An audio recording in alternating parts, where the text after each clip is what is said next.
Hey TransLash family, this is Imara Jones, founder and creator of TransLash, and you're seeing the first of a series of videos that we're going to do every single week as a talkback. We decided that we should start actually talking back to the thousands of people who are actually now following TransLash on Facebook and engaged in this community conversation that you all have created, that we've helped to curate. So this is what we're starting to do. Of course, there's so much happening in the world.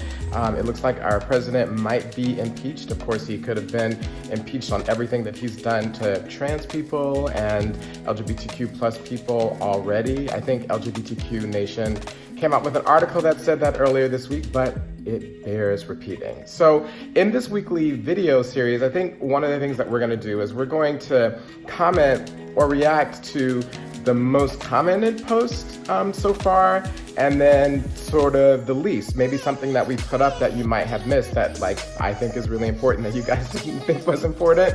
So we'll start with the thing that was mostly commented on this week, which is really interesting. It's the post about the trans woman whose family turned their back on her, and her sister ended up taking her out to Forever 21 and all these other places and buying her over $100 worth of clothes affirming her. And I think that the reason why that probably was so popular is that, one, it was an act of kindness, and we usually are posting and talking about so many things that are going wrong. This was one of the things that was actually going right.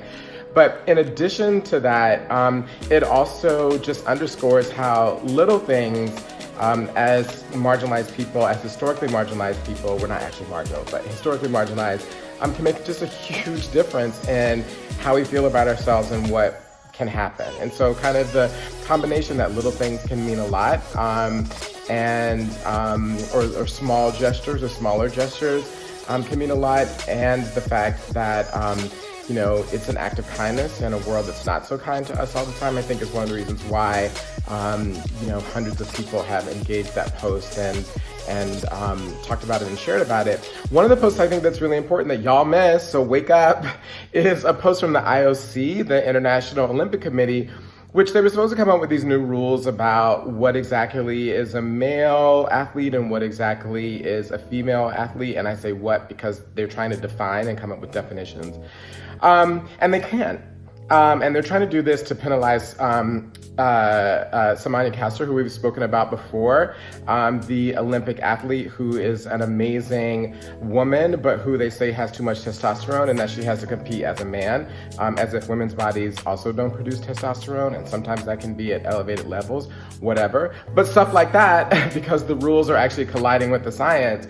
And it's actually really hard for us to come up with these firm definitions of masculinity and femininity, of male and female. And as a result, their ability to try to put us all in these boxes is failing. So that's something I think we need to pay attention to. We need to understand that we are real, our experiences are valid, that all of the limitations that they try to put on us are just not valid.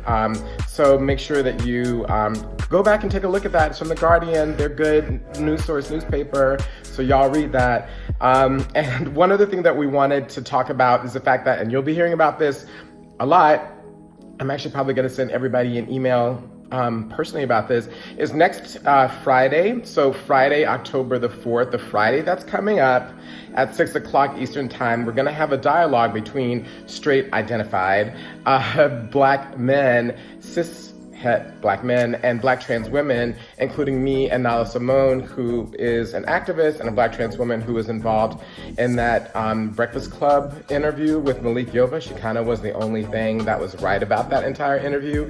We're gonna have this dialogue next week because too many of us are dying. We're dying at the hands of black men, and so we need to explore in conversation why they feel the way that they feel and try to get us to a better place where we can understand, and hopefully they can understand and begin to have conversations amongst themselves. So have a great day, and we'll continue to have this TalkBack series. Bye.